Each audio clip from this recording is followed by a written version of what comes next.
இந்த மயிலு பண்றது சுத்தமா சரியில்ல அப்படின்னு சொல்லி நீங்க நினைச்சீங்கன்னா, இந்த வீடியோவுக்கு லைக் பண்ணி உங்களோட கருத்துக்கள தெரியப்படுத்துங்க. மல்லிய பொறுத்தவரைக்கும் இப்படி ஒரு காட்சி அவங்க காண்பாங்க அப்படின்னு சொல்லி அவங்க எதிர்பார்க்கவே இல்ல. ஏன்னா வெளியில போயிட்டு வரலாம் அப்படிங்கிற மாரி தான் மல்லி ஆட்டோல வந்துட்டுருக்காங்க. இந்த சூழ்நிலையில தான் இந்த மயில் அந்த தினேஷ் கூட ரொம்பவே க்ளோஸா பழகுறாங்க அப்படிங்கிறத அடிக்கடி நாகு மல்லிகிட்ட வார்ன் பண்ணிட்டே தான் இருந்தாங்க.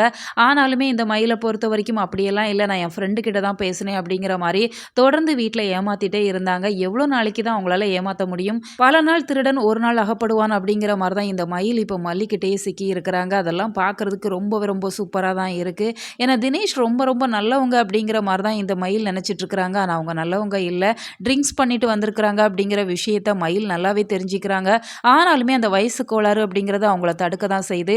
2 பேருமே பைக்ல வந்துட்டு இருக்கிறாங்க. இத மல்லி பார்த்துட்டாங்க அப்படிங்கிறதால வீட்டுக்கு வா அப்படின்னு சொல்லி கோவமா கைய புடிச்சு வீட்டுக்கு கூட்டிட்டு வந்துடுறாங்க. மயில் பண்றது தவறு அப்படிங்கிற மாதிரி தான் மல்லி சுட்டி காட்டுறாங்க. ஆனா மயில பொறுத்தவரைக்கும் அப்படியெல்லாம் எதுவும் இல்ல. எனக்கும் 18, 19 வயசு ஆகுது. எது நல்லது, எது கெட்டதுன்னு எனக்கு தெரியாதா? நீங்க உங்க வேலைய பாருங்க அப்படிங்கிற மாரி தான் எதிர்த்து எதிர்த்து பேசிட்டு இருக்கிறாங்க. இந்த சூழ்நிலையில நாகுவுமே கேட்க தான் செய்றாங்க.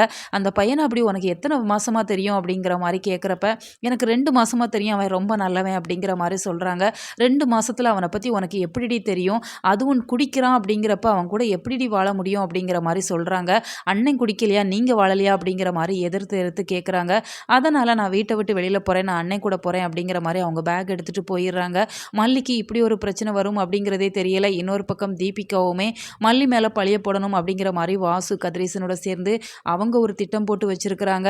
மல்லி இதையெல்லாம் எப்படி தாங்க போறாங்க அப்படிங்கிறத தான் அப்கமிங் ஸ்டோரி லைன்ல காமிக்க இருக்கிறாங்க. ஸோ வெயிட் பண்ணி பார்க்கலாம். உங்களோட கருத்துக்கள கமெண்ட்ல தெரியப்படுத்துங்க.